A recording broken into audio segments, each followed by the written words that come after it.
ફરીથી એક નવો વિડીયો લઈને આવી ગયો છું મિત્રો। આજે આપણે વેફરનું શાક બનાવવાનું છે, મતલબમાં મસાલા વેફર બનાવવાની છે। તમે જોઈ શકો છો વેફર નખાઈ ગઈ છે। આવી રીતનું બનાવવાનું છે મિત્રો। આપણે મસાલો બધા તૈયાર કરી લેવી। તમે જોઈ શકો છો આ બધા એમાં મસાલા નાખવાના છે। તો આપણે સીધું શરૂ કરી દેવી। એક તપેલીમાં તેલ નાખીને રાઈ ફૂટી જાય ત્યાર પછી મિત્રો વઘાણી નાખી દેવાની। ત્યાર પછી આપણે આખું જીરું નાખીને કાપેલી ડુંગળી નાખી દેવાની, તેને થોડી વાર માટે પાકવા દેવાની। એ પાકી જાય ત્યાર પછી મિત્રો આમાં કાપેલા લીલા મરચાં લઈ લેવાના। તમે જોઈ શકો છો મરચાં નખાઈ જાય ત્યાર પછી તેને 10 થી 15 મિનિટ મિત્રો પાકવા દેવાનું, એટલે મિત્રો વઘાર સારો બેસે। ત્યાર પછી કાપેલા ટમેટાં લઈ લીધા, તેને પણ મિત્રો પાકવા દેવાના।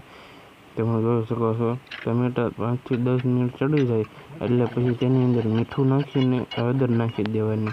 તેને મિત્રો બધું એકદમ મિક્સન કરીને તેને થોડી વાર માટે ચડવા દેવાનું છે। થોડી વાર માટે પાકી જાય ત્યાર પછી લસણ વાળી ખાંડેલી ચટણી નાખી દેવાની છે।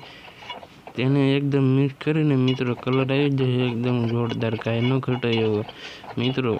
ત્યાર પછી આપણે ધાણા જીરું પાવડર અને ગરમ મસાલા પાવડર બે નાખી દેવાનું છે મિક્સમાં। તમે જોઈ શકો છો તે બધું મિક્સ થઈ જાય ત્યાર પછી મિત્રો આપણે 5 થી 10 મિનિટ ચડવા દઈને આપણે પાણી નાખી દેવાનું છે। પાણી નખાઈ જાય ત્યાર પછી આપણે વેફર નાખી દેવાની છે।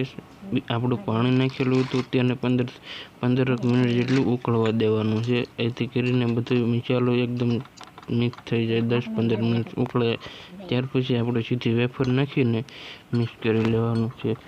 તો મિત્રો કમ્પ્લીટ છે આપણું શાક।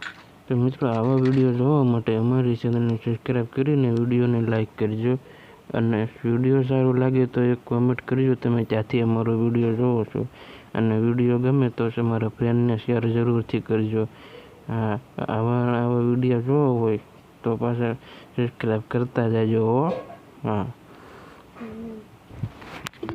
કેમ પણ મિત્રો જોતા જ મોઢામાં પાણી આવી ગયું ને મિત્રો। આવો વિડીયો જોવા માટે અમારી ચેનલને સબસ્ક્રાઈબ કરો, અને આ રેસીપી તમે ઘરે એકવાર ટ્રાય કરો, જોરદાર ટેસ્ટ આવે। મળવી